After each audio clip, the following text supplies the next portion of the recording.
పాపకేమో కోపం ఇంకా తగ్గినట్టు ఉండదు. సరే ఏం చేస్తాం, తిడితే 4 తిట్లు తిందాం, కొడితే 2 దెబ్బలు తిందాం. తప్పుతుందా ఏమి? ఎంకన్నా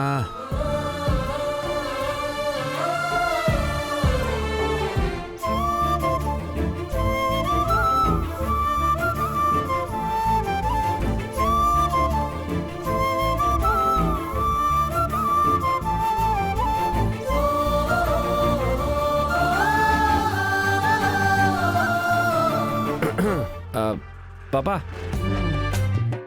ఇదిగో నీకోసమని నా చేత్తో చేసిన బిర్యానీ తెచ్చున్నాను, తిను.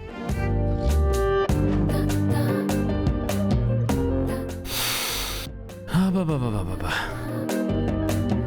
చూడు ఎంత గుమ్మని స్మెల్ వస్తుండదో చూడు. అప్పుడప్పుడే కట్టెల పొయ్యి మీద దించిన బిర్యానీ తెచ్చున్నాను. వాసనకే ప్రాణం పోతాండది.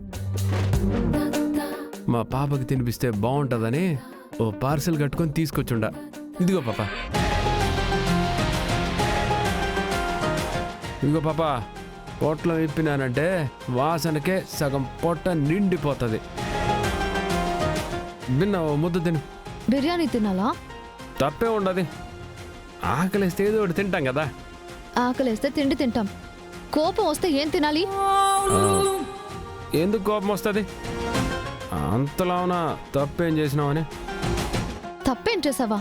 నువ్వు ఆ విధంగా మాట్లాడావంటే నాకు అసలే పిచ్చి పిచ్చిగా ఉంది. నాకొచ్చే కోపానికి నేనేం చేస్తానో నాకే తెలీదు.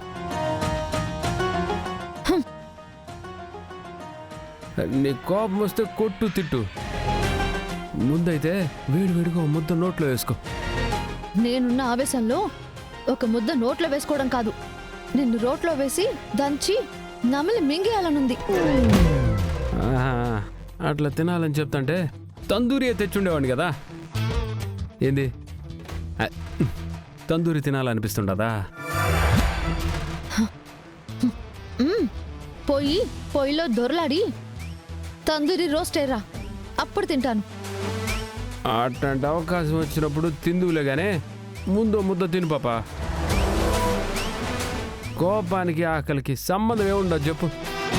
కోపం కొట్టి తీర్చుకోవాలా, ఆకలి తిని తీర్చుకోవాలా, రెండిటికి ఏమైనా సంబంధం ఉండదా? ఇంత చేసి ఇంకా మాట్లాడుతున్నావు చూడు నిన్ను. బిర్యానీ బిర్యానీ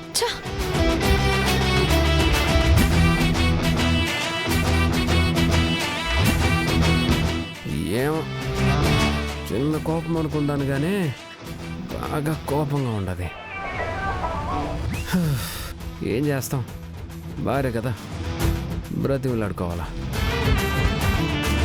అంతే కదా. పెళ్ళానికి కోపం వస్తే మొగుడు తగ్గాల, మొగుడికి కోపం వస్తే పెళ్ళం తగ్గాల.